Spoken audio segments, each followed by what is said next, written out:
Go ahead and take a second and think about what is the most difficult shot in all of disc golf. If you and I are thinking the same thing, I'm super excited because in today's episode, we're talking about this most difficult shot, throwing the disc straight.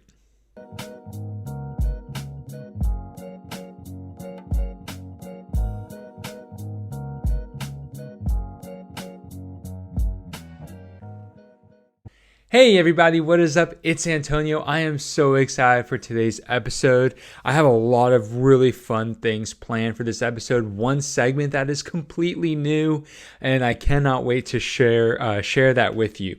So, like I said in the intro, we're going to be talking about how to throw straight. And I know, how is that the hardest shot? Well, we'll get into that in just a little bit. But after that, we will not be having our disc review this week. I don't have a disc to review. I didn't get to try anything new or work with some discs that I'm a little bit more familiar with to be able to review for you.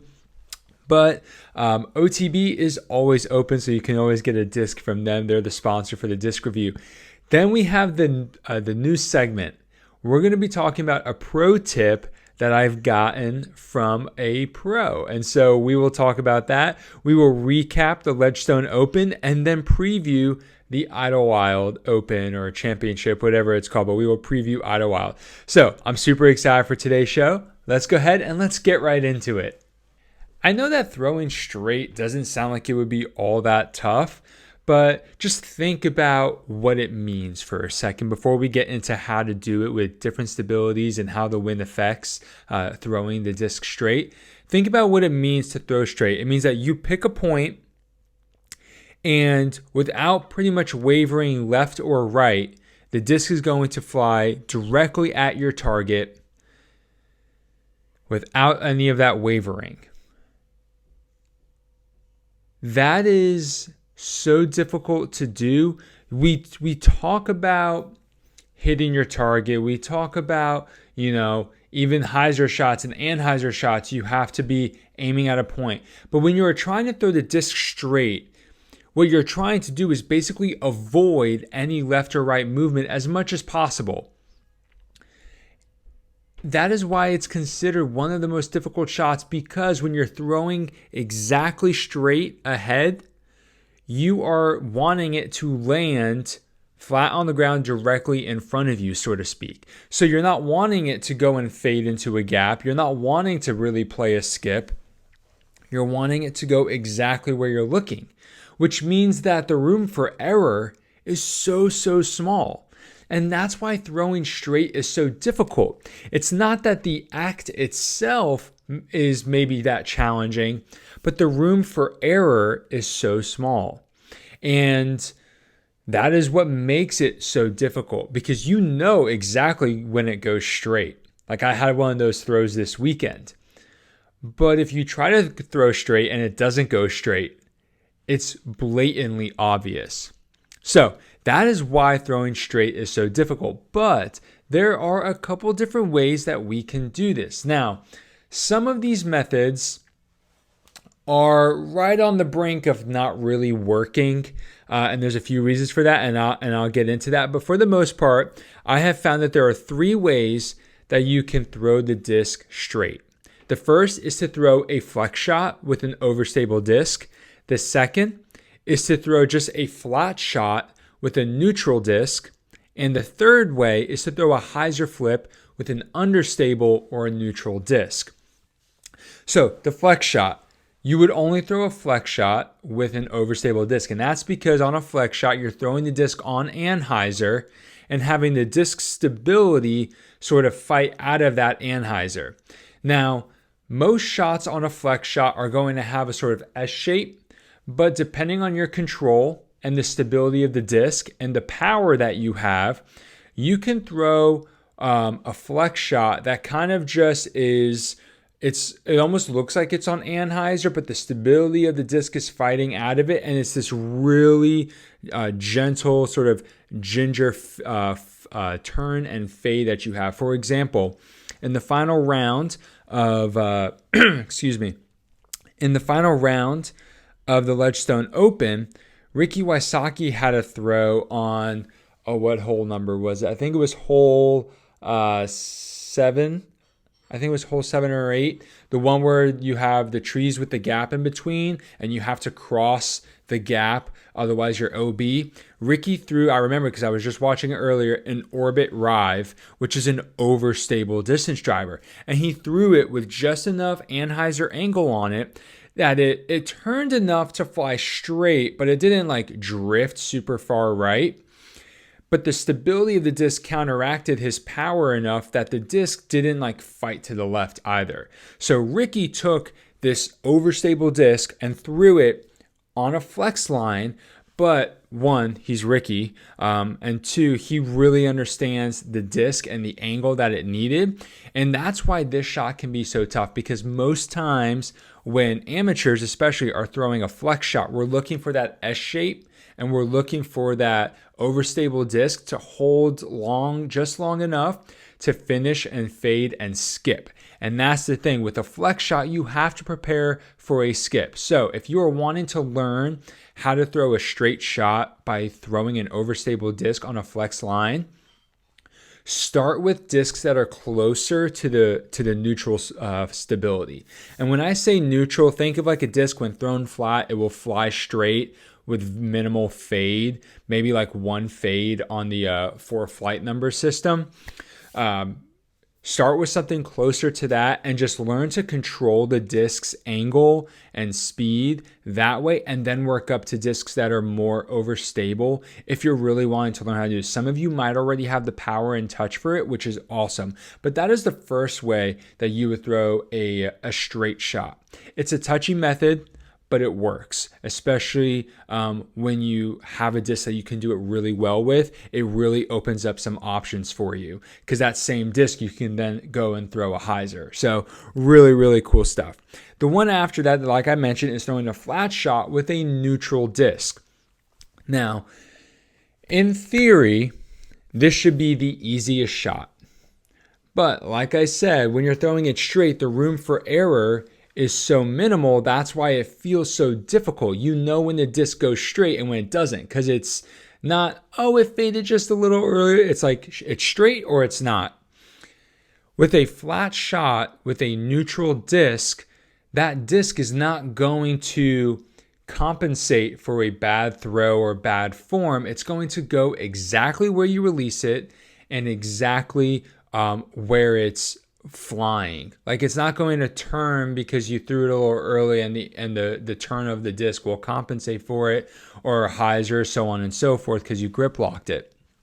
No, a neutral disc, this is definitely the second hardest of the three, will fly flat, or will fly straight when thrown well, but it doesn't have a lot of give. And that can be really tough. And this is another reason why a straight shot is one of the toughest shots in all of disc golf. So to do this, you would want to use a disc with minimal turn and fade. The disc that I immediately think of when I think of this is something like the Mako 3. It's 5500. Just numerically, it is like the perfect straight shot. Now, I've thrown some Mako 3s, and this was also before, like, I know my backhand still isn't great and phenomenal, but it's so much better than it used to be. So when I remember probably about two and a half years ago, trying some Mako 3s, and they were star plastic, which added some stability, but I wasn't getting them to fly that sort of flight. Definitely when you beat them in, they fly a lot better. They fly like they're supposed to. That's just the way Innova plastic is. But just numerically, the Mako 3 is like that perfect middle ground, that 0-0.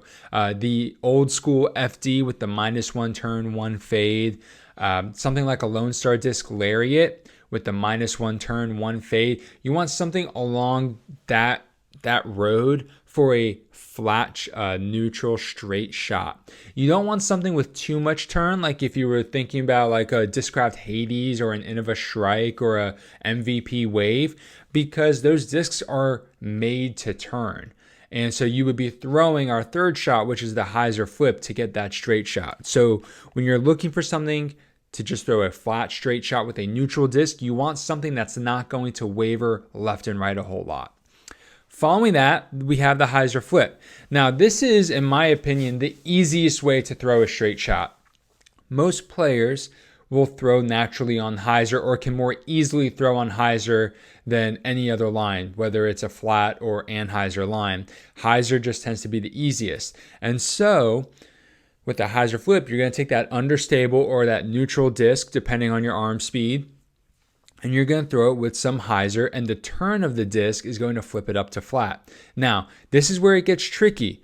Normally, a hyzer flip is great for carving in the woods, getting some extra turn even after the hyzer normally isn't that bad. But if you're wanting something that is pinned straight, you're going to have to find a disc in your bag that will flip up to flat but not turn a whole lot and then not fade super hard. So the way you'll go about doing this is, one, choosing something probably closer to the more neutral stability, unless you have a slower arm speed, and you're going to adjust the hyzer angle. Okay. The way I adjust hyzer angle and the way I teach it is by using your hips. Okay. You don't want to mess too much with your wrist and your elbow and your shoulder trying to do all these things. Just think about bending forward a little bit more and then keeping everything about your form the same. That will kind of help you control that hyzer angle by moving the fewest hinges or joints.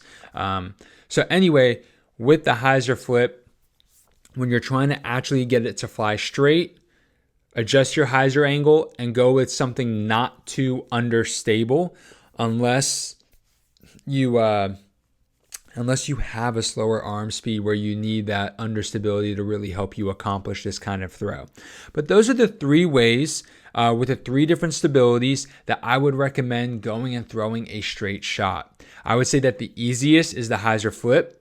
The next would be a flat shot with a neutral disc, and then the hardest, in my opinion, to actually get it to fly straight, not just to throw it, but to actually get this flight straight without, skipping big time, would be the flex shot with an overstable disc. So I hope that is super helpful. Now let's go ahead and let's talk about how wind affects the straight shots. So this is pretty typical of almost any shot you would throw. A headwind is going to turn the disc. So when you're trying to throw a straight shot into a headwind, this is where an overstable disc could really shine, because that the headwind will make the disc want to turn more. So the overstability of that overstable disc obviously is going to counteract that turn, and you might get a really nice straight shot out of it. Throw something less stable and you're going to have too much turn in a headwind. In the tailwind, you want the reverse. You don't want to throw an overstable disc in the tailwind, so you got to pay attention to this. If you have a gusting tailwind behind you, don't throw the flex shot if you're trying to get something perfectly straight. You'll want to throw something like a hyzer flip. Neutral shot, like a flat shot, might be okay. But typically the hyzer flip with something a little extra flippy, because that tailwind is going to make the disc fly more overstable. So the hyzer flip will still let it flip up with the extra understability, but then that wind's going to make sure that it doesn't turn too much. So that's why you maybe want to club up an understability, if that makes sense. Go with something, if you normally throw a -1 or 2 turn for your hyzer flip, go into something that might be a -3 or even a -4, depending on the wind and your arm speed. And then crosswinds. This is where it can get, in my opinion, the trickiest. It's pretty easy to gauge a headwind and a tailwind, but the crosswind is where you can start to have problems. You see, when the disc comes right out of your hand, if it's flying flat, let's say with a neutral disc, the crosswind isn't going to do too much. It might have it shift a little bit, but for the most part, the flight plate is not exposed to the wind, so you should be okay. But with a flex shot, you're exposing the flight plate to the wind in one direction or the other. So let's say we have a left to right crosswind. So as a righty backhand, I'm throwing the flex shot. That means the bottom of the flight plate is exposed to the wind. Well, that means that it's more likely for the wind to push that disc and cause it to turn. Now, if we flip the wind and say that the wind is coming from the right and we're still throwing the righty backhand flex shot, now the top of the flight plate is the wind is blowing into the top of the flight plate, which means that it's going to push that disc down. So this is where the crosswind with the flex shot can really start to mess up your throw, because it might cause it to turn too much, or it might push the disc down and you don't get that straight shot. And as it's pushing it down, it will probably be slowing the speed, which means that it will more than likely hyzer out a little bit early and might get some skip. Unless it's already a low line, it might just sit in the ground.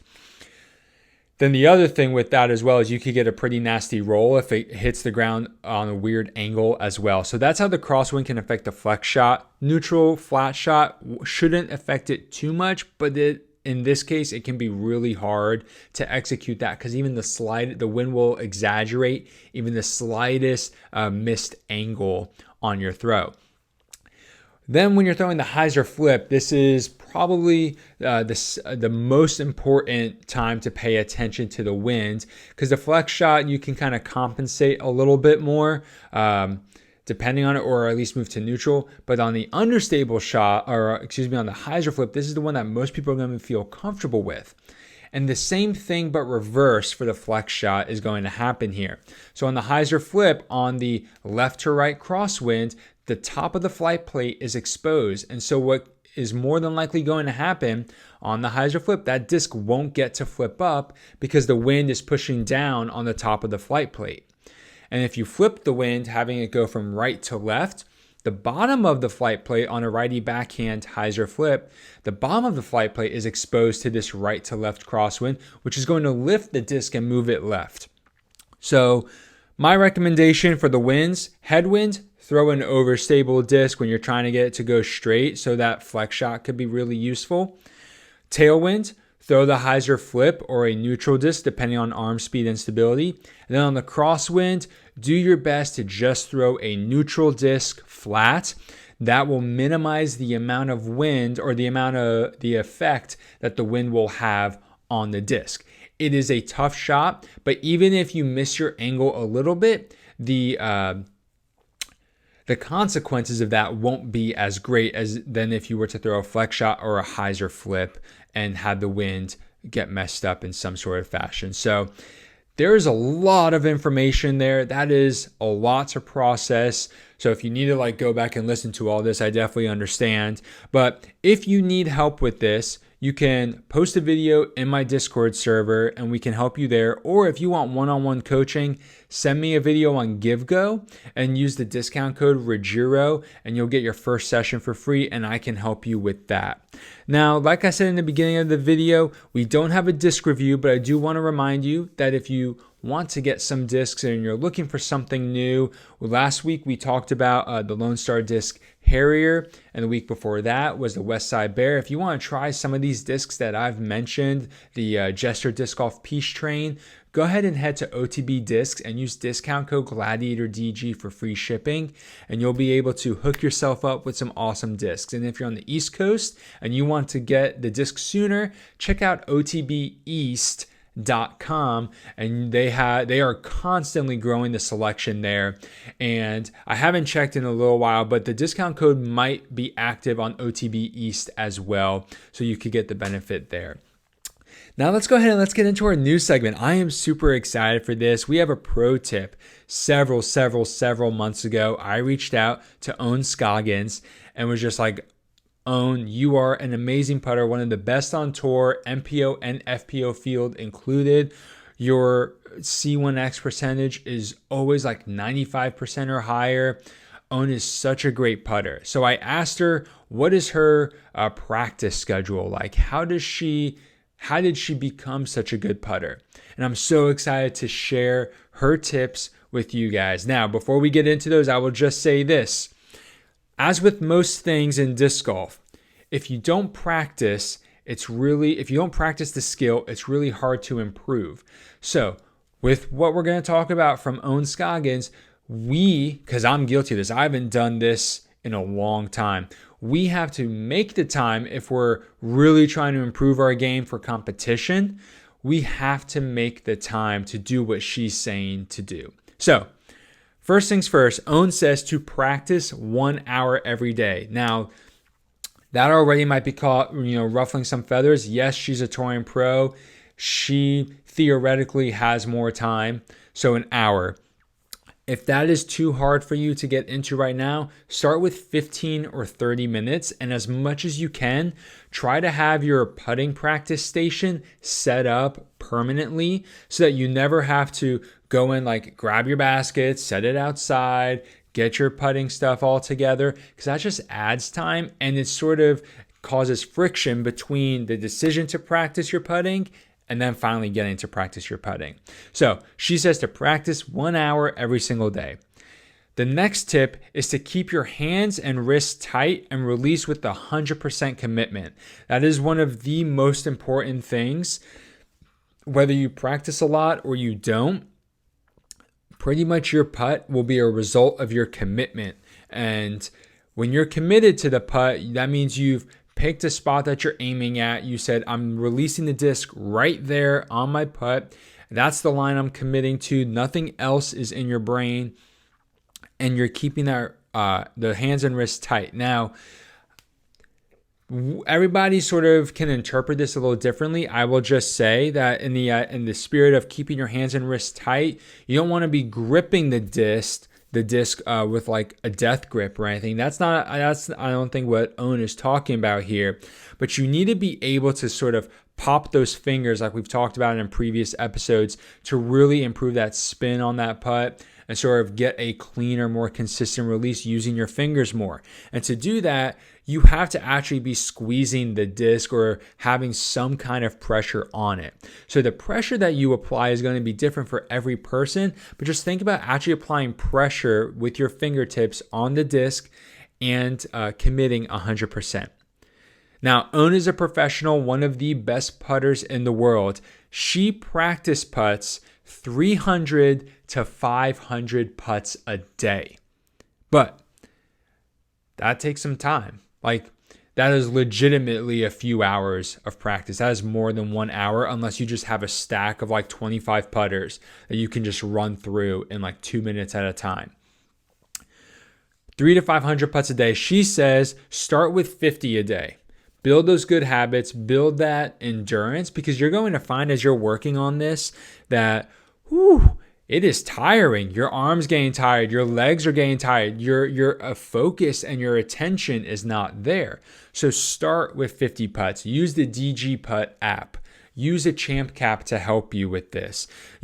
Start with 50 a day and then move to more and more and more. I wouldn't say go 50, 75, 100 in a span of 3 days, but maybe in a span of 3 weeks, and see. As you keep track on something like the DG Putt app or, a pen and paper kind of thing, try and focus on like, where do you start falling off a little bit? That will be sort of your clue, like, hey, my endurance is ending here. So I may keep putting here, but I'm not going to be worrying about how many I make, so to speak, until you can build that endurance. So start with 50 and build more. The next thing, which I think is a great tip, and this is the final one, start from close, then move back, with each set of putts, then move close again, and then move back, and then go to jump putts. And so this tip here is really about, similar to basketball. You don't start warming up for basketball from the three-point line if you're doing it properly. You start with your layups. Then you move further out, taking a step at a time, and you work on that. So the same thing here. Start from 7, 10 feet away. It's going to feel really silly taking those putts, but how many times do we feel the nerves on a 10-foot putt and we're like, uh-oh, I'm nervous about this. This builds that confidence. This builds those good habits, getting that nice, the wrist warmed up for your putts or your arm warmed up for your putts. So start close, then move back, I would say about 3-foot increments, about 1 meter, give or take. That will help you not have to make too big of an adjustment on your form without changing. And then once you hit the edge of C1, go back in, move back in. That helps you adjust to different distances and then move back out. And then you can go on to jump putts and in the same format, working on, making a lot of those. or getting comfortable with your jump putts or step putts or just longer putts in general, depending how you prefer to putt from C2. But so she says to practice 1 hour a day, keep your hands and wrists tight and release with 100% commitment. She practices 300 to 500 putts a day, but she recommends starting with 50 a day until you can build up to more. And then start close, then go far, and then back and forth until you're ready to go to C2 putting.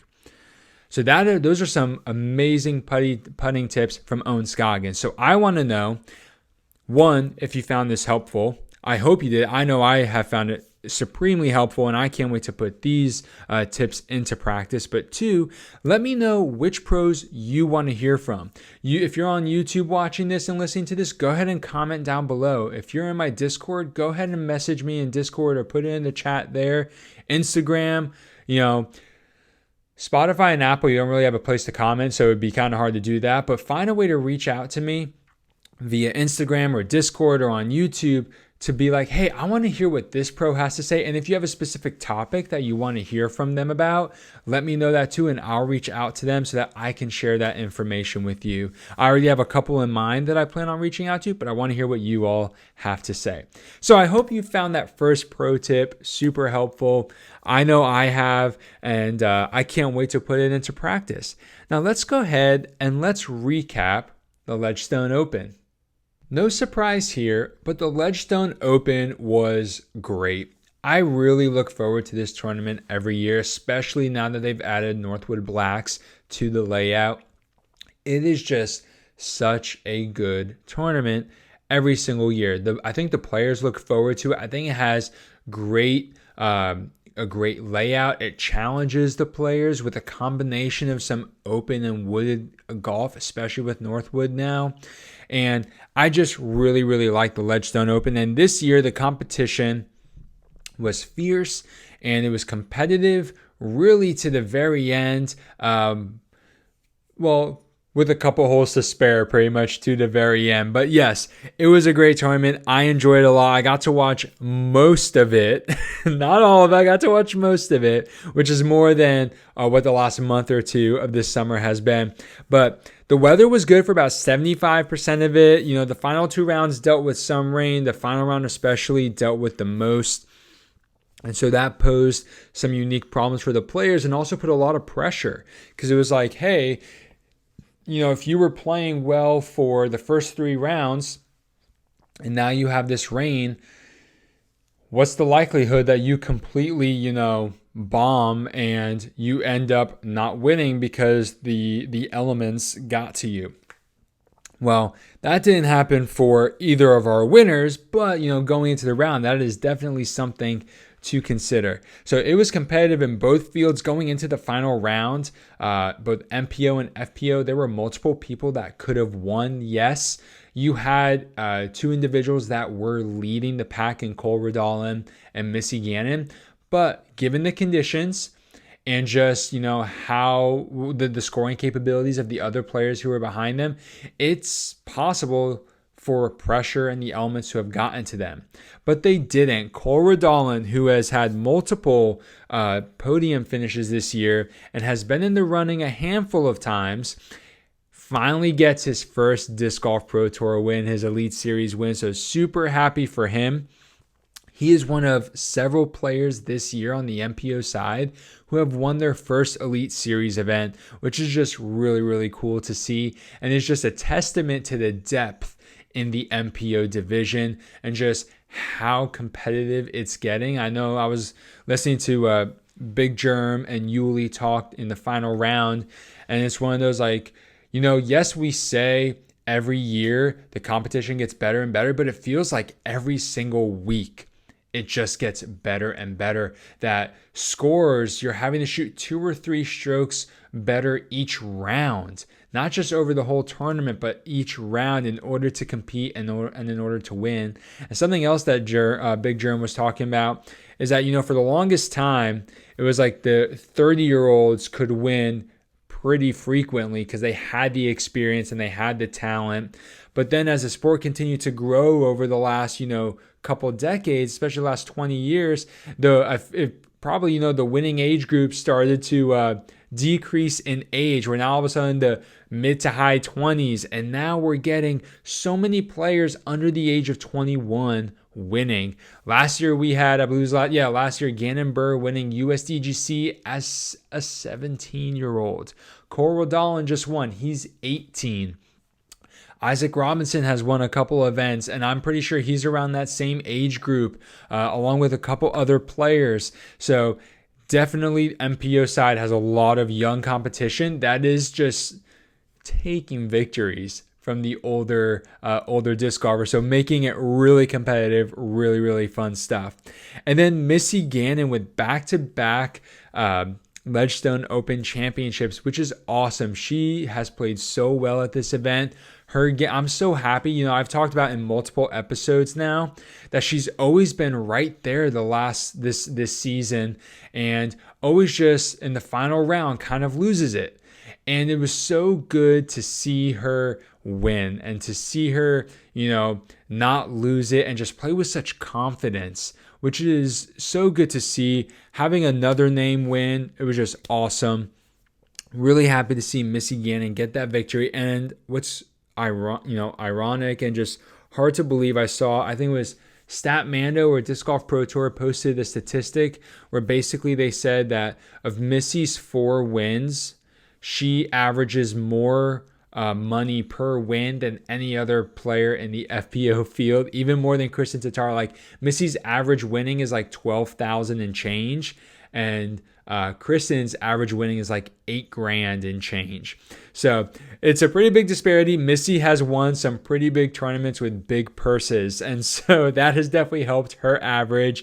And maybe it's she listens to the money talk. When there's big time money on the line, maybe that's when she has her best game, when there's even more pressure than just winning. But super happy for her to win, and the FPO competition was fierce throughout the entire tournament. There were multiple players. You had Ohn Scoggins, you had Sarah Hokum, and you had a couple others who were in there as well. And so that was just really cool. In case you didn't hear, in the final round, we had more or less back-to-back aces. You had Andrew Marweed acing, and then not 2 holes later, I believe is how it goes, you had Calvin ace with a hyzer flip turnover eagle shot. It is just a thing of beauty. Both shots are things of beauty. They really, really are. But the turnover eagle shot was just so nice. And Marweed's was a forehand straight shot down a 275-foot gap. I mean, he was throwing a Raptor on a 275-foot hole. He had to be going for the ace, it feels like. And he got it, sure enough, which was awesome. So that was really cool to see, and to see the highlights on social media. And I don't care about spoilers on social media, just because it's like every other sport. I can't watch every game out there, so I see who wins and loses, whether or not I care. So it was really cool to see those highlights, see who won. So I like all the courses. Let's talk about the courses here. I like all the courses that they use for Ledgestone. They use some historical ones that have been used for a long time. But then for FPO, a couple years ago, I think it was a couple years ago, unless I'm misremembering, but they added Sunset Hills, and I think that is just great. I like when they differentiate MPO and FPO, not just with different tee pads, because that's like always the easiest solution that a lot of tournament directors do, but I feel like taking the extra step and the extra effort to say, hey, we have a completely different layout on this course that is not just new tee pads, but is like a different course on the property, or just the alternate tee pad is so unique that's not just a shorter version of the MPO tee pad, or just going to a new course. I really like the intentionality with that, because I think it even more so it helps with legitimizing the FPO competition, which is so good. They have been so much fun to watch this year. And a course like Sunset Hills, I was watching it and I actually looked it up on UDisc. It is a scoreable course, and it is so cool. Obviously, like, the number of strokes are the same, but seeing the negative numbers, it's really cool. I think just, even your average disc golf viewer wants to see low scores, and playing at Sunset Hills definitely helps encourage some low scoring players, shooting 5 under, 7 under, 9 under, 10 under, with good weather and everything. It's just really cool to see. And obviously, they have the lower scores. I think it just helps make it more competitive because there are some holes there that really are birdie or bust. I believe it's hole, well, I don't know what hole number it is, come to think of it. But at Sunset Hills, it's the tee pad. There's the basically the triple Mando. It's not really a triple Mando, but it kind of serves as that. The gap 240-foot hole across the water onto what's a quasi-island green. 246 feet. You should be able to throw the putter backhand, but if it hyzers a little bit, just a little too much, it can go in the water. So then you also have the forehand, but then you got to make sure that you don't turn that forehand over or skip too far to the right, because then you have a really risky putt coming back to the basket with the water right behind it. So just, that's a hole. It's like, I need to birdie this. It's 246 feet. Like, I should be able to get this, and all the FPO players should be able to get it. But it's just some really unique challenges in there, and I really like that a lot about that course. And then obviously Northwood is just so challenging. But I will say this, as they've been playing that course every year since they first played it, I think in like 21 or maybe 19. I think it was 2021 was the first time they played it there. I can tell players are getting way more comfortable and scores are going lower at that course because, as expected, they're beginning to figure it out. And yes, the skill level is growing every year. But as you play a course more, we all know this, the more you play a course, the more you figure it out, the better you shoot at that course. And so we're seeing that with Northwoods as well, which is just really cool. It doesn't mean that the course is any easy by any means, because those lines are still really hard to hit, but players are figuring out the best discs to throw on those holes and the best lines to take, which is just really cool. We're seeing them actively learning. So I really like that a lot, especially as a former educator. So very cool. Let's go ahead and let's recap Let's recap the standings. So in MPO, Cole Redolin in first place at minus 36. That is just insane. Second place, Calvin Heimberg, minus 31, a 5-stroke victory. Third place, Ricky Wysocki, minus 28. Fourth place, Ezra Robinson, minus 27. Fifth place, Andrew Marweed, minus 26. Sixth place, Simon Lazat, minus 23. Seventh place, Casey White, minus 22. Let's go, Casey. Eighth place, Chris Dickerson. So good to see Chris Dickerson on lead card coverage. It was the first time, I think, like all season. So happy. He's one of my favorite players, and it's been a bummer not seeing him on lead card coverage. But Chris Dickerson, 8th place, minus 21. Let's go, man. 9th place, James Proctor, again, a top 10 finish, minus 20. And then 10th place, Adam Hammis at minus 19. We did not have a single tie in the top 10. That is nuts. That normally doesn't happen. And then in FPO, first place, Missy Gannon at minus 16. Second place, Ohn Scoggins at minus 12. Tied for third, Sarah Hokum and Ella Hansen at minus 11. Tied for fifth, Maria Oliva and Macy Vela-Diaz at minus 6. Seventh place, Holland Hanley at minus 5. Eighth place, Holly Finley at minus 3. And then ninth place, Jennifer Allen at plus 2. And tied for 10th, Alexis Mandujano and Haley King at plus 3.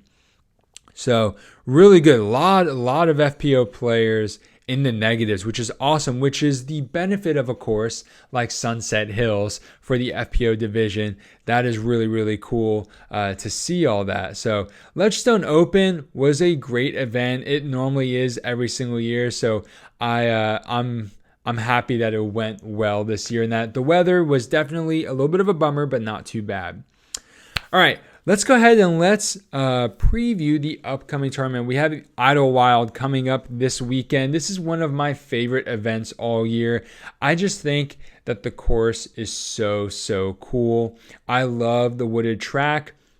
I love hole 16. I believe it's hole 16 with just like the creek or river just winding through the whole thing. And so you have OB everywhere. You have all these specific landing zones. It is such a challenging course.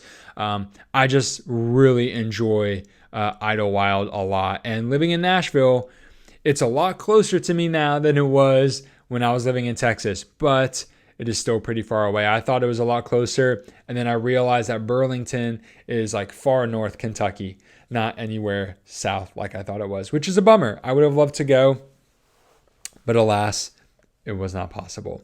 So, Idlewild, such a cool course. However, this time of year, it seems that Kentucky, Tennessee gets a good bit of rain. It feels like the last several years, Idlewild has had 1 or 2 rounds that it just rains like crazy. And now, don't get me wrong, I love, things that, especially as a fan watching, like how can these players overcome the elements, these obstacles that they're facing? But there have been times where it's like, this is just too much rain. The only reason they're still playing is because there's no lightning. But it's like, it is torrential downpour. You're not throwing the disc with a dry hand. All your towels are wet. You're soaking wet. Like, there comes a point when it's hard to watch, not because they're playing bad, because they're incompetent or anything, but it's because just there is so much to overcome and you can only throw a wet disc so well.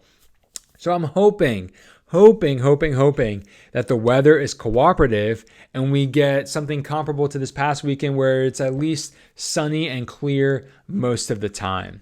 So that is Idlewild, the LWS Open at Idlewild.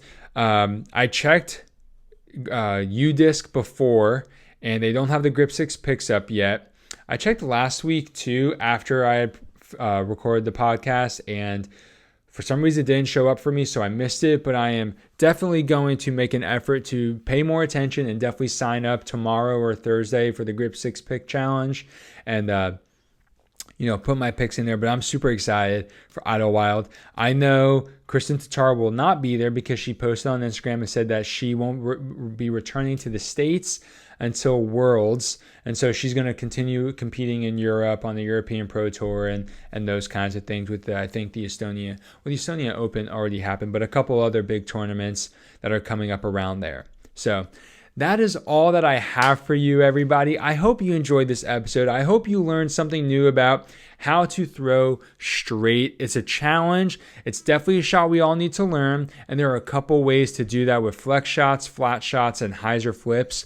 I hope the pro tip from Ohn Scoggins on how to improve your putting and really the multiple tips that were built into that, I hope those were helpful for you. I know I learned a lot from that, and I can't wait to put that into practice. And then we recapped the Ledgestone Open and finished it off by previewing the Idlewild or the LWS Open at Idlewild. So I'm super excited for that. I hope you are too. Make sure one of the things, teach, play disc golf. Our emphasis here is to teach people how to play disc golf, whether it's someone who's never played before or you're just reaching out and building community online and encouraging disc golfers. I already have plans to go play with someone on Saturday morning who's never played before. I am so excited. They're looking forward to it too. It's going to be a blast. So go out and teach someone how to play this weekend. And don't forget to go out and play as well. Have fun. Meet up with some friends, enjoy your time out there, play some disc golf, and always remember, have a great round.